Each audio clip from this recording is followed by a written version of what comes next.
What's good, YouTube? Are you tired of being a net decking meta slave but still want to play Malice and still end on the crazy end boards that Malice is known for? Well, then sell your March hairs right now and play this deck. So in case you missed my previous deck profile, today I'm going to be going over my $50 Malice deck profile. I'm going to be going over more test hands and combos. I did do a few errors in the last video. When I do these profiles, usually I do a lot of them in one day, so I'm usually burned out, and especially decks like Malice, there's a lot of room for error. This is probably the most complicated deck I do own and do play. I'm more of like a mid-range player, which is why a big portion of my profiles are blue-eye stuff, and Sky Striker is my favorite deck. So yeah, more of a mid-range player. The lines can get very convoluted with Malice. However, even with not doing the most optimal lines, you can still end on crazy end boards. So again, I am not playing March Hare in this specific deck profile. If you want to see a card by card explanation for this deck, I did just post one a few days ago, so you can definitely look that up. This is more just going over a test hand and a combo, just showing you what the $50 version can do. And again, like I've mentioned in my previous deck profile, if you already own a lot of the hand traps or own other cards from other decks, you can definitely make this even cheaper than $50, or it might even be pushing a little closer to $60. However, again, this is a big budget cut compared to what Malice was. It was pushing like a $500 deck with all the cards. However, most of them have dropped dramatically. Backup at Ignister went from like a $20 card to it's like around $6, $7 right now. Malice in Underground from a $30 card to like $5. White Rabbit, $30 card to I think like $8 right now. So again, very affordable, definitely affordable. Allied Kotaku at Ignister was a $15 card, is now like around $3, which is the most expensive card in the extra deck. I do run SP Little Knight, however, honestly, you never really go into SP Little Knight too much, so you can definitely cut that as well. I know somebody did comment on my previous video, Trans Kotaku is a good extender that you can replace it with, or you can just replace it with pretty much any other Link monster, Cybers monster. You can do the last shuffle and then see what we can get.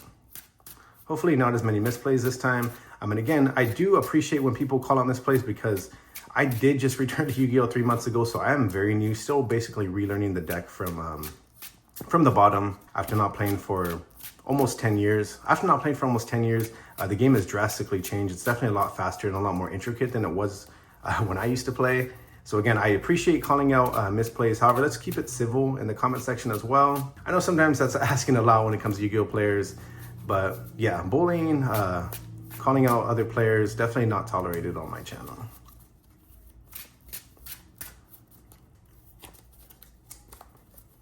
All right, let's see what we got. First test hand, not the greatest start. Oh, definitely not the greatest start. Okay, we got a 1-card starter, Ash Blossom, and okay, so not the best hand. I'm gonna keep this in here though, because I try to keep it as authentic as possible, just showing you what the deck can actually do. So if we were going second, we have Ash Blossom. Going first, Chessy Cat would probably not be the worst normal summon because we can just banish other cards. Since we have multiple Malice cards, definitely wouldn't banish the Malice in Underground. So from here, we can either just start with Malice in Underground, or we can do Chessy Cat and just see what we draw. And we don't have no backup at Ignister this time. However, it does give me the option to kind of show you guys how even when we don't draw backup at Ignister or the AI Michu, utilizing Cyber's Wicked is how we get it anyway, so it can definitely easily accessible even with this hand because we have one of our 1-card starters. So to start the combo off, I think we're just going to go ahead and just utilize the Malice in Underground. So utilizing Malice in Underground, we can just go ahead and banish our Dormouse. There we go. Dormouse gets banished. Dormouse gets a special summon herself back. We lose the life points. From there, we can just go ahead and use Dormouse's effects, and we can banish our White Rabbit. White Rabbit gets banished and then gets special summon back. So one of the errors I did do on the last one, I utilized Malice White Rabbit and I grabbed Malice in Underground. So Malice White Rabbit only sets a trap card. I've done so many of these videos. It's such a simple misplay. Honestly, I'm not sure what was going through my head at that time, but yeah. I've done a dozen Malice combo guides, so I pretty much know the lines. But honestly, misplays like that happen. We are all human. We're all learning and playing Yu-Gi-Oh! And it happens. So now we're gonna go ahead and utilize Malice White Rabbit. We already got GWC, so I guess we can just set our TB11. I think we're just gonna go ahead and set the TB11 because we can get MTP07 later in the line with our white binder. So we have TB11 set right here off of our White Rabbit. So now we're just gonna go into our Splash Mage. Utilizing both of these two, they go to the graveyard.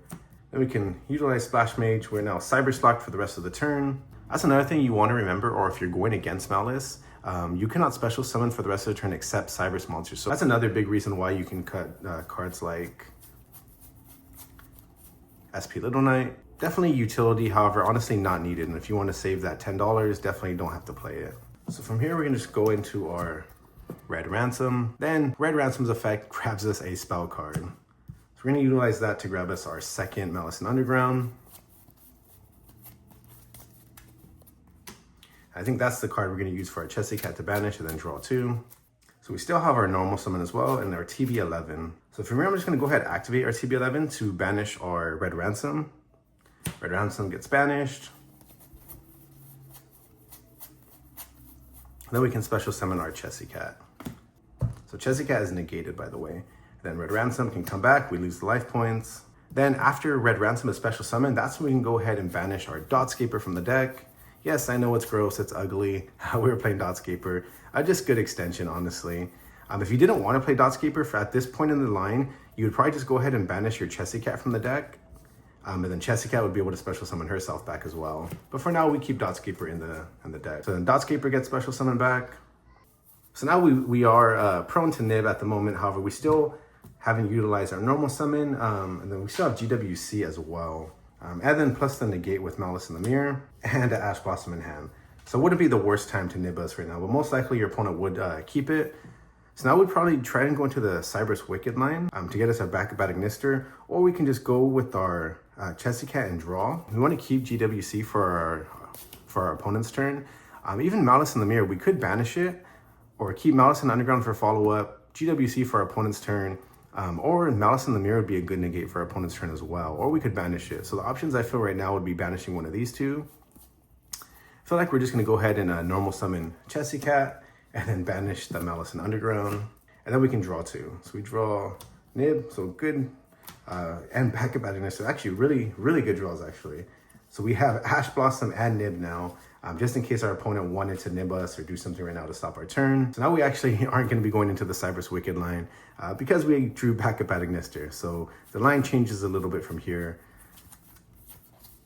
Probably just go into White Binder at this point. Utilize those 3, go into White Binder. From here, we could banish a Chessy Cat.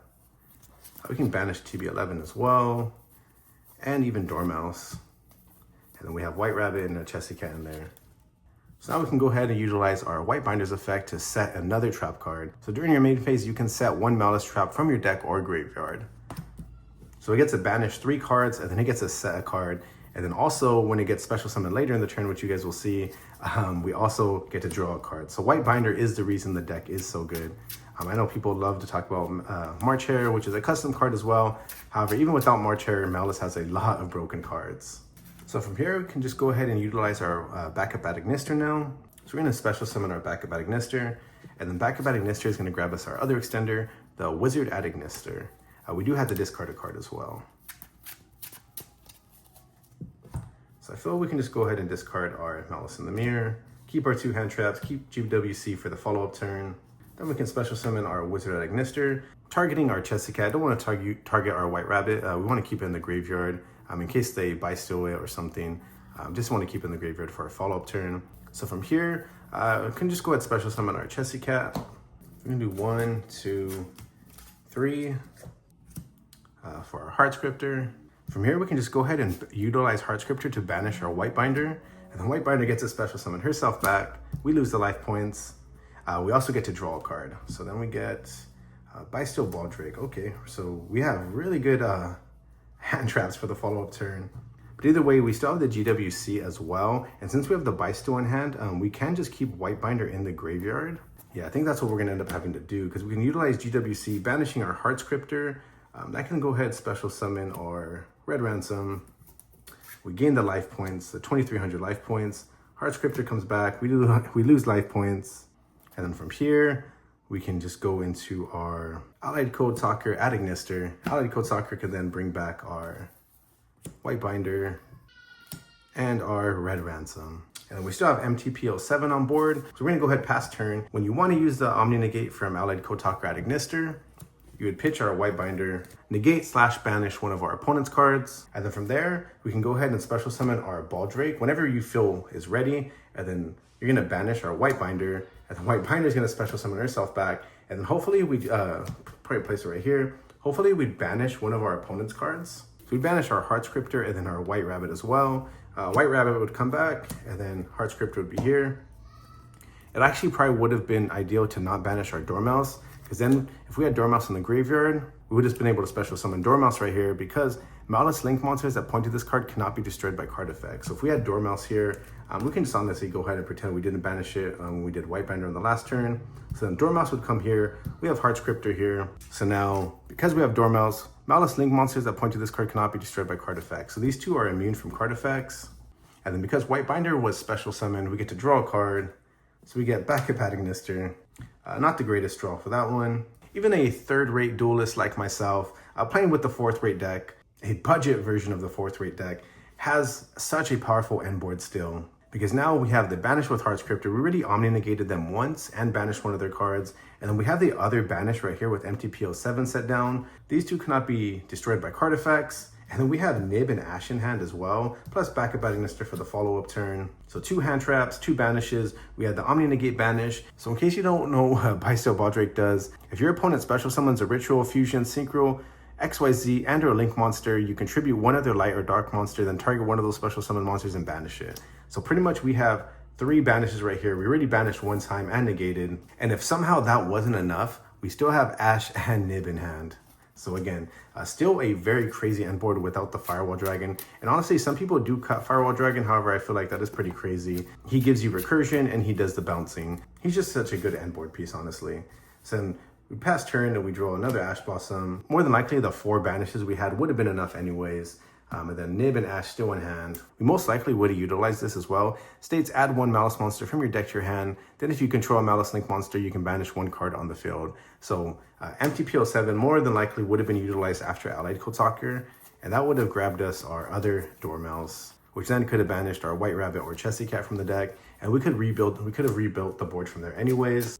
So again, pretty crazy end board, even with the misplays. Even with me being a third-rate duelist, messing up the line, not getting Firewall Dragon out. I'm going to still post this video just to show you guys, even when you mess up, which is why I love this deck, even when you mess up the lines, not playing the most optimal, you still end on such a crazy board. I have been playing a lot of Blue Eyes, and I'm also learning the Mitsurugi Raizio stuff. So I did kind of forget the optimal lines. I do have to kind of go back to the drawing board for the next Malice video. I will post one next week showing you the most optimal line. I know we did have Malice in Underground, but even Malice in Underground or White Rabbit still gets you to the Firewall Dragon line, I'm pretty sure.